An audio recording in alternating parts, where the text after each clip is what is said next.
It is being called, quote, diplomatic vandalism, and many are pointing their fingers at America after a move by the Trump administration they claim will make the world's worst humanitarian crisis even harder to fix. Millions in Yemen are at or near the brink of starvation, and now many aid groups might not be allowed to help feed the hungry. Ian Pannell explains.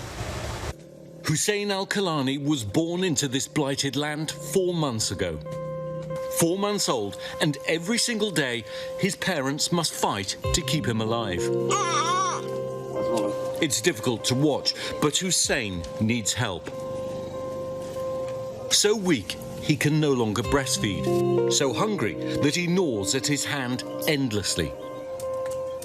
The only diapers he has were the ones bought by our cameraman.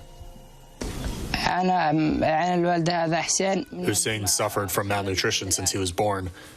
They tell me to take him to the malnutrition clinic in Sana'a, but I don't have any way to get him there. As you can see, I'm a poor person who owns nothing. The family was made homeless by Yemen's war. They now live amidst the dust and filth of a camp for some of the hundreds of thousands uprooted by the conflict. When I see him sick like this, it breaks my soul. With just one food basket every 3 months from the World Food Programme to live on, Hussein's parents must choose between feeding their family or selling it for medicine for their son. There's no clinic here, but the baby boy desperately needs help, so our team drive the family to a neighbouring camp where there is a small medical centre. While the world's looked the other way, more than half the population of Yemen has edged ever closer to the brink of starvation. Yemen's been declared the world's worst humanitarian crisis by the United Nations. Almost 6 years of war has devastated the country, and half the population, more than 15 million people, is on the brink of starvation. 2 out of every 3 people here can't afford to buy food. We saw this firsthand when we visited Yemen with the New York-based International Rescue Committee in 2018. The doctor is essentially measuring the circumference of the top of her arm around what is her bicep. We can see here it's just crossed over into the red, which is severely malnourished.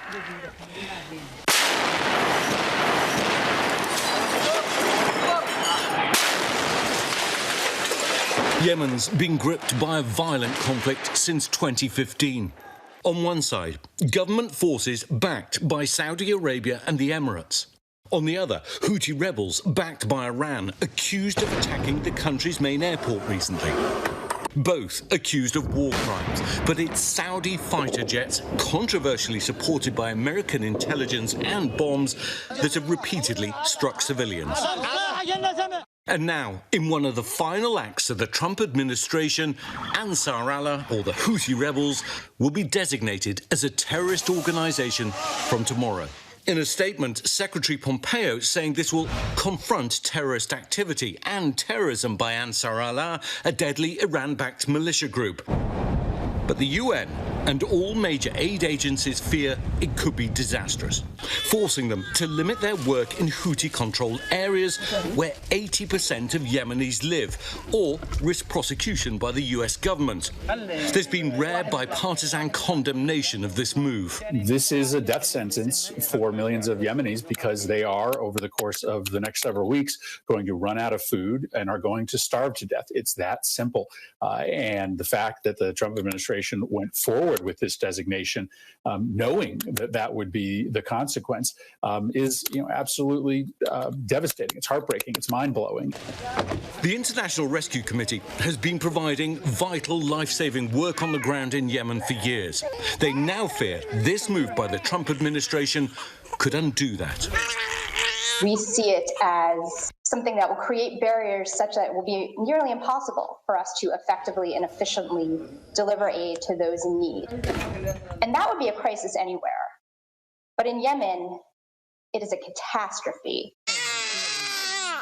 So time is running out for 4-month-old Hussein. At the clinic, he's measured and weighed. He's just 2.2 kilograms, just over 4.5 pounds. The average weight of a 4-month-old in America is near 15 pounds. The challenge for the new president couldn't be more stark. If Joe Biden reverses this designation, he risks being accused of being soft on terrorists and Iran and upsetting Israel and allies in the Gulf.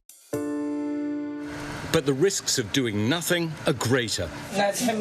Hussein's life may depend on what President Biden decides to do in Yemen.